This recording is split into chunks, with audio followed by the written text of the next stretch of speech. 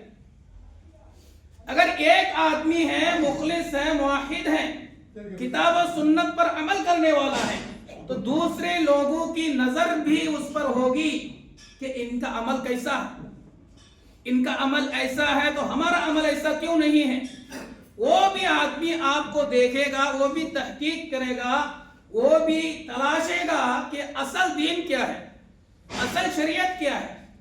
تو اس طرح جو ہے اسلام کی صحیح تعلیمات دوسروں تک پہنچتی ہیں، اور اس کے لیے مسجد کا ہونا بہت ضروری ہے، بہت ہی زیادہ ضروری ہے۔ میں اخیر میں ایک گزارش کرتا ہوں کہ آپ لوگوں نے واقعی مسجد میں بہت تعاون کیا ہے، بہت ہی زیادہ آگے پیچھے تعاون کیا ہے، اور آپ کے تعاون ہی سے یہ مسجد قائم ہے، الحمدللہ۔ سب کو اللہ رب العالمین جزائے خیر عطا فرمائے۔ لیکن ابھی مالی مجبوریاں ہیں، بجٹ بھی ختم ہو گیا ہے، بہت سارے کام باقی ہیں، اوپر بھی باقی ہیں، نیچے بھی باقی ہیں۔ تقریباً 1 لاکھ روپے کی اور ضرورت ہے، تب جا کر یہ کام پورا مکمل ہوگا۔ تو مجھے امید ہے کہ آپ اس میں بالکل نہ گھبرائیں، اور اللہ کے لیے، اللہ کو خوش کرنے کے لیے، اللہ کو راضی کرنے کے لیے